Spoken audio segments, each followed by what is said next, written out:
Welcome to What You Need to Know. I'm Rob Moir from the Ocean River Institute, and my guest today is Keeley Bombard. Hi, Keeley. Hi. Hello. Thanks for having me. And yeah, it's really great that you're on board, and you're at Boston University. And Yep. I'm the fall intern at the Ocean River Institute, and I'm a senior at BU right now. Right. So if you don't catch everything on this program, be sure to tune in 2 weeks and catch Keeley again. Sorry, Kelly. So we're talking about ocean-based climate solutions, and the House Natural Resources Committee has been working on bringing together all these different bills into one big omnibus bill that addresses climate change through doing different ocean-related stuff. And I had the good fortune to go to Washington in June in hopes to hear the hearing about this. It turned out that it was all virtual, but it was really cool being in Washington anyways. And they each, about a dozen different congressmen presented their different bills that tie into this. And a congresswoman who's a Republican from the Southwest was all upset about this being overreach, and how that NOAA, the National Oceanic and Atmospheric Administration, was going to be traveling up the rivers, these dry bed rivers, and stopping the waters from flowing down to the farmers, and there'd be a great deprivation to the farmers. And then she turned to, and she said, "I yield my time back to Chairman Batman." And yeah, and Representative Raul Grijalva, who was chair of the Natural Resources Committee, goes, "Chairman Batman? I think it's more like Green Lantern here." So we've got all these Green Lantern champions. So tell us about one Green Lantern champion who is helping us with offshore wind and doing wind energy. Absolutely. So there's a lot of interesting stuff going on with offshore wind in Washington right now. And one of those things is a bill that was introduced by Jenniffer Gonzalez-Colon. She's the delegate from Puerto Rico. And she introduced a bill that opens up opportunities for wind turbines in the territories. So that includes Puerto Rico, where she's from, but also the American Samoa, Guam, the Northern Mariana Islands, and the U.S. Virgin Islands. So these island territories are all surrounded by water on the ocean. So as you can imagine, they have lots of potential when it comes to wind energy. So this bill has a lot of potential for increasing our renewable energy capacity. And right now, Puerto Rico actually only gets 2% of their power from wind, which is surprising considering how good of a candidate they are for it. But this could be because the government is pushing states to install wind turbines and giving them subsidies to do that without giving subsidies to territories like Puerto Rico. So it's another example of Puerto Rico almost being overlooked and money going to the states instead. But this bill is a really great opportunity for the government to do right by the territories and fund some of this renewable energy infrastructure. That is so brilliant, because they've had these troubles of having these power cables going across vast open spaces of Puerto Rico that got taken out by the hurricane. And if they could have windmills, different nodes of generation, brilliant, brilliant stuff. Bravo, absolutely. Jenniffer Gonzalez-Colon. Another Green Lantern hero is Delegate Stacey Plaskett. And being from the U.S. Virgin Islands, and for Puerto Rico, they're not called representatives, they're called delegates, because they cannot vote, but they can author bills, and they participate in every other way. So to the extent that we're doing consensus building, it's a really good thing. And so Delegate Plaskett is calling for $10 billion for shovel-ready restoration grants for our coastlines and for our fisheries. This includes $3 million to go to work within 90 days, and will include compensation for fishermen labor and vessel use when they're helping with the ocean research. $300 million per year for 4 years will be provided in grants to non-federal entities to restore and protect our fish, the fish habitats and wildlife habitats. Coastal restoration work will result in tens of thousands of new jobs. So this is a really exciting kind of, this is an exciting bill, because it's talking about protecting spawning areas, the breeding and nesting nurseries. These are all nature-based climate solutions. We need more seagrass beds. We need salt marsh grasses, seaweed forests, and mangrove stands. All of these provide natural buffers that help protect everything behind them and actually in front of them. It's like a sponge, you know, from extreme weather events, slowing the ravages of rising sea level. And, you know, meanwhile, by reducing our storm damage, that will benefit the hospitality and tourism sectors of our economy, which employs over 7 million U.S. workers and produces $450 billion in GDP annually. So spending $10 billion on coastal restoration is, I think, a good return on the investment. Absolutely. I'd have to agree. Yeah. So Keeley, so tell us about some of the other ambitious aspects of empowering the wind to generate more energy for us. Yeah, so there's an ambitious offshore wind goal right now for the continental shelf, and it's set at no less than 12.5 gigawatts by 2025 and no less than 30 gigawatts by 2030. So this is a lot of offshore wind. 30 gigawatts is a lot. There are also projects close to home that are actually going to contribute to meeting this goal. It's a national target, but there are wind farms that are in construction off the coast of Massachusetts, about 15 miles south of Martha's Vineyard in Nantucket. There's a project going in called Vineyard Wind. So it's really cool that there are places so near to us that are going to contribute to this giant national goal. That's right. Right now, the only offshore wind in American waters are 6 towers off of Block Island.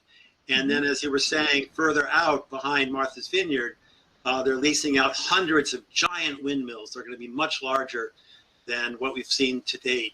And and they're also doing it off of New York Harbor. Wouldn't it be great if the manufacturing of these, which is being based in Rhode Island and New Bedford, you know, would also service the windmills on the U.S. Virgin Islands and Puerto Rico, because it's easy transport to get the stuff down there. Absolutely. So we want a really green light building wind power, and it has to be done respectfully so that disturbs the nature as little as possible. So they're working on doing that, and they're working of ways to coordinate it so the fishermen can continue to fish around the stanchions, and the stanchions themselves provide underwater habitat for all kinds of marine life, as well as the fish like to shelter in the lee of the towers and stuff. So it should be a win-win for cheap power, green power, but also for the fish and delicious seafood and more oysters. And I'm just getting hungry thinking about it. So I've lost track of where we go from here. Okay, so I was going to talk about another aspect of the bill. Let me regain composure here. And that is that they want to have an ocean innovation prize. So this is an effort to catalyze the rapid development and deployment of research vessels and unmanned vehicles and sensors, you know, out in the ocean and all along our coasts, you know, where federal agencies will be directed to develop careers in oceanic and atmospheric data collection. And this will result in better informed alerts, you know, better able to model and make predictions for navigation, for resource managers, for the fishermen and the fisher folk, and the general public, you know, to forecast and be able to better forecast ocean acidification effects, how to minimize that, harmful algal blooms, hypoxia, marine heat waves. We're right now in Boston in the midst of a harmful algal bloom on the Mystic River, where on Saturday, thousands of menhadens swam up from Boston Harbor and right below the Amelia Earhart Dam, swam into this hypoxic ocean dead area where it was a harmful algal bloom that had consumed all the oxygen. And so these dark mussel fish just died quickly. And that's awful. You know, I've never seen it before in September. We had it a couple years ago in August or late July even. But this September's been so warm that, you know, it's just always 80-degree days.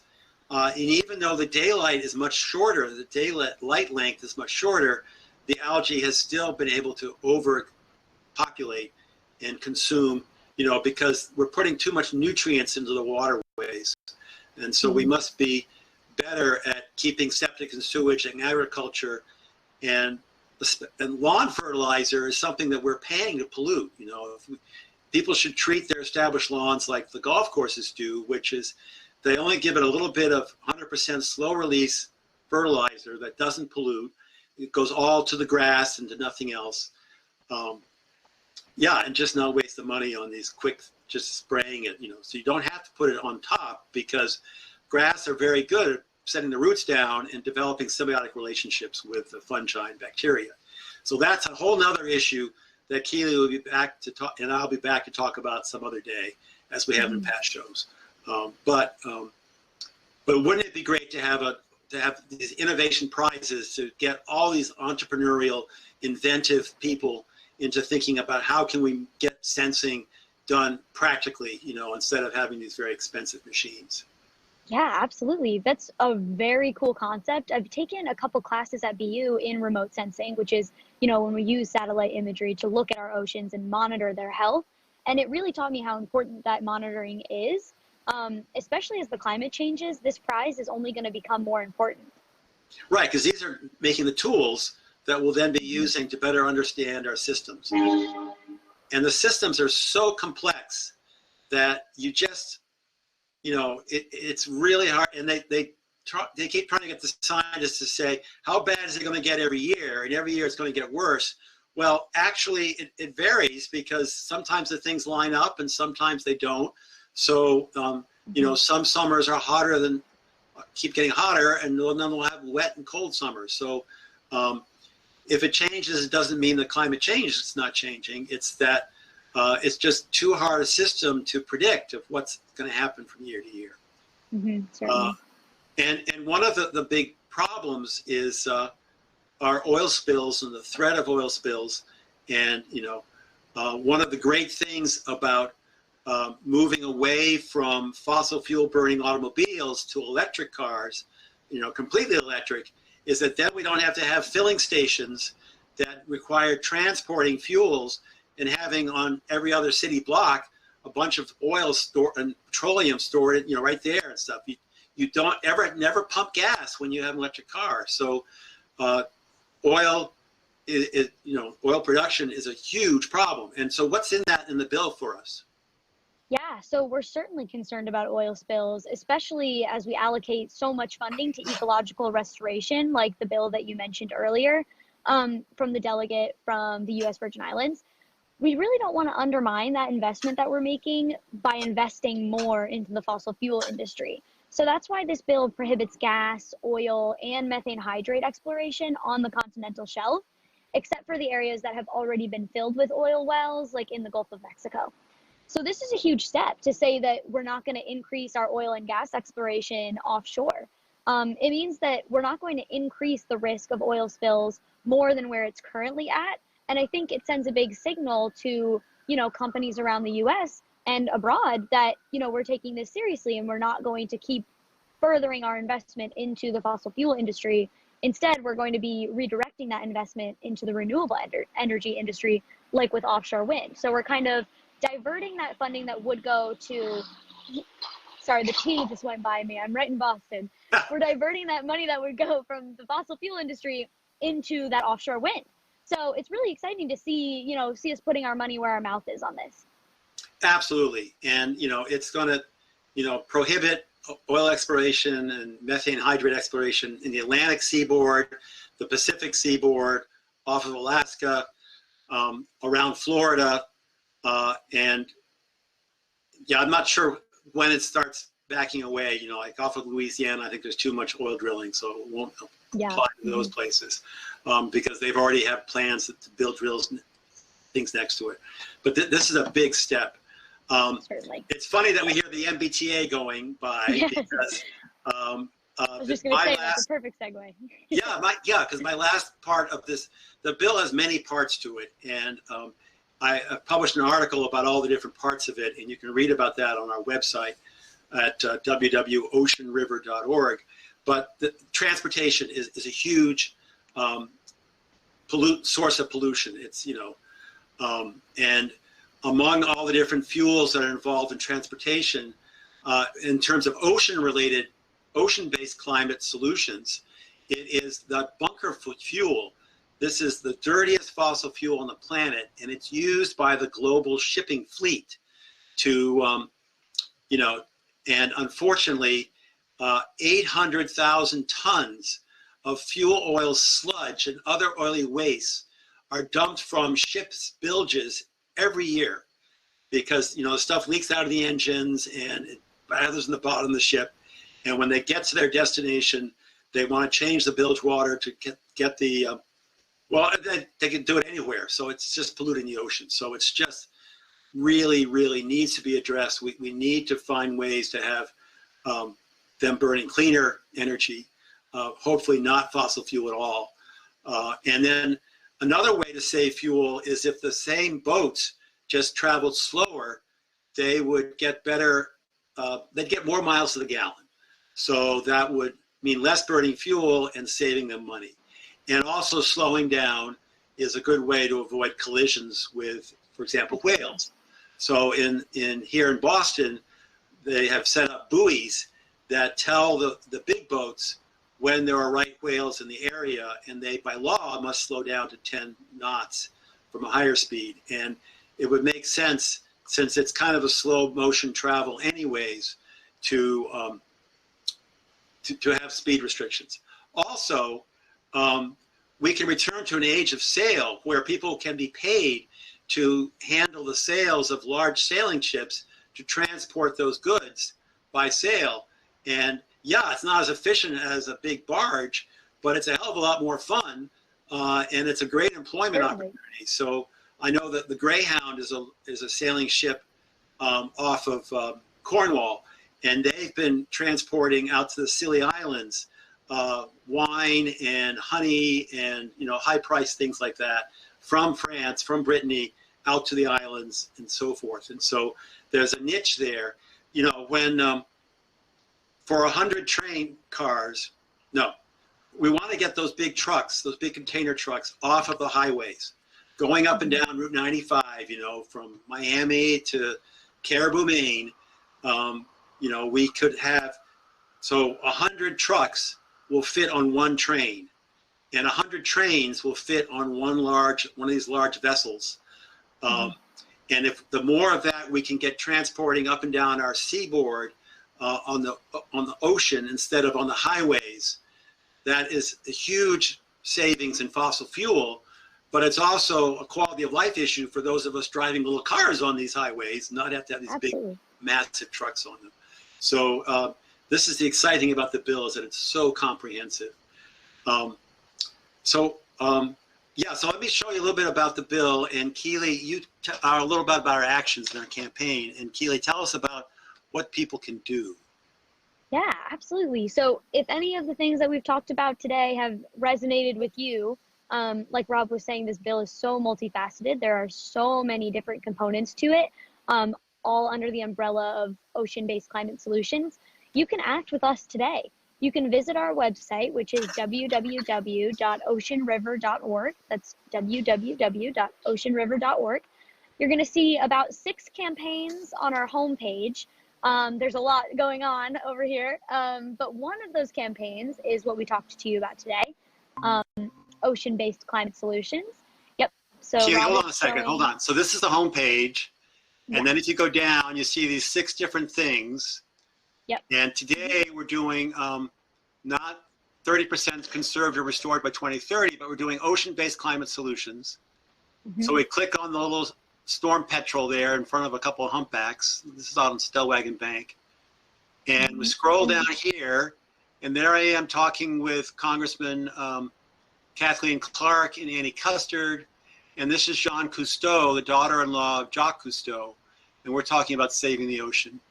And then here is Delegate Stacey Plaskett from University of Virgin Islands, U.S. Virgin Islands, I mean. And she has got this, the bill. Oh, so the big thing in Washington right now is the reconciliation and transportation bill. And so as soon as the delegates and representatives presented the House findings on ocean-based climate solutions, the reconciliation people were meeting with Chairman Grijalva, and this was one of the items: $10 billion for coastal restoration, $10 billion for restoring and making and greening our harbors and ports, probably about $10 billion for a civilian conservation corps. That would be more than oceans. And so these are elements of the ocean-based climate solutions bill. So speaking to those today will help our legislators keep those aspects of the bill. There's about $300 billion of climate stuff in this $3 trillion reconciliation bill. And so the decision makers need to hear what parts people care about when they're trying to thin it down to $1.5 trillion. Yeah, so you were saying, and then we go down to sign the letter. So yeah, so if you go down on our website, you can sign our letter, and that's basically how you join our campaign. And also, if you could, we would really appreciate it if you could please leave a comment. The comments are really, really important because, as Rob was saying, we want to make sure that we're taking note of the parts of this bill that people really care about, and the parts of what we said today that really resonated with you. Let us know. Go onto our website and fill out this comment.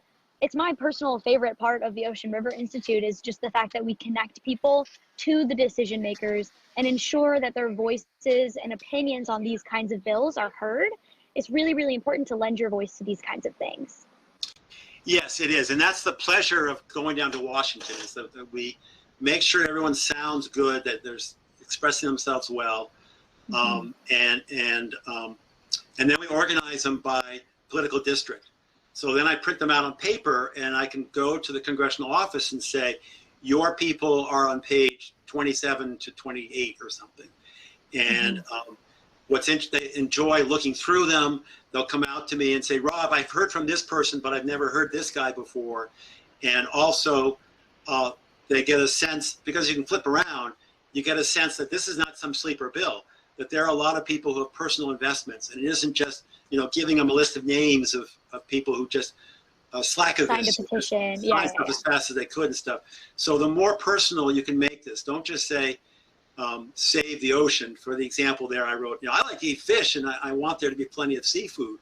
But for most of us, it's like, I don't live nearby the ocean, and when I ever get there, I want it to look like the way it's supposed to be. So, yes.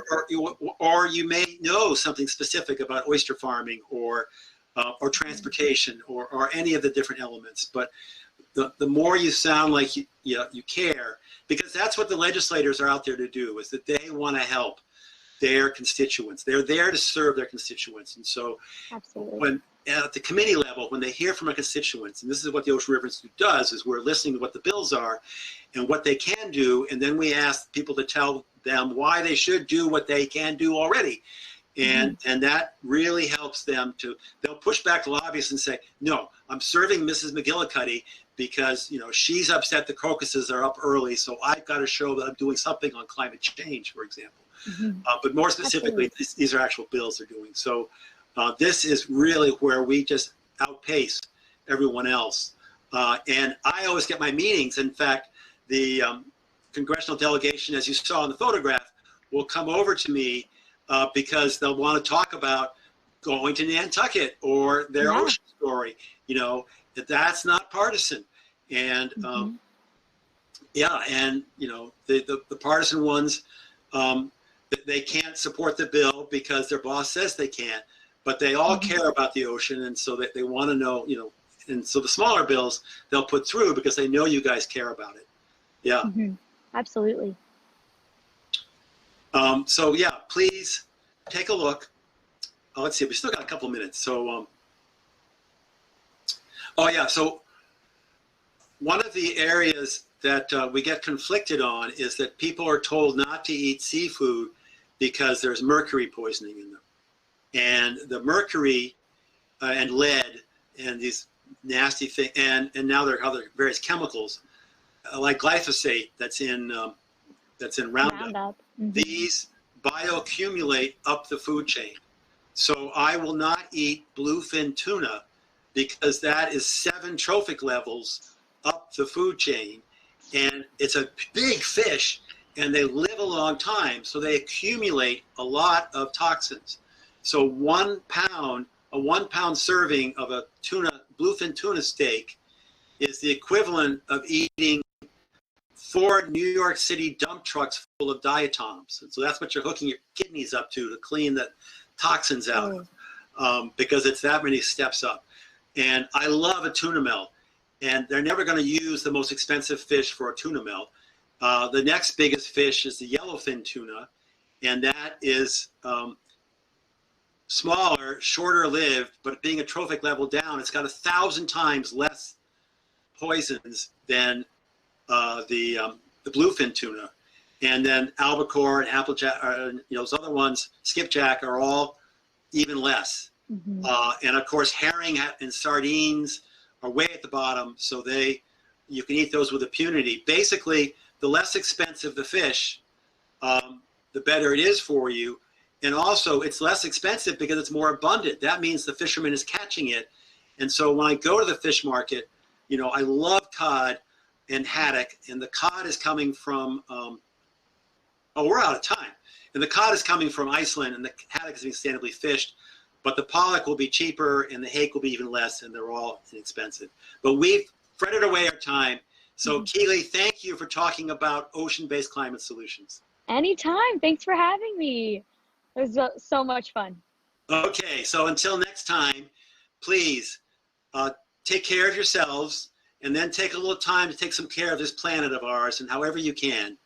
And until next time, thanks for listening.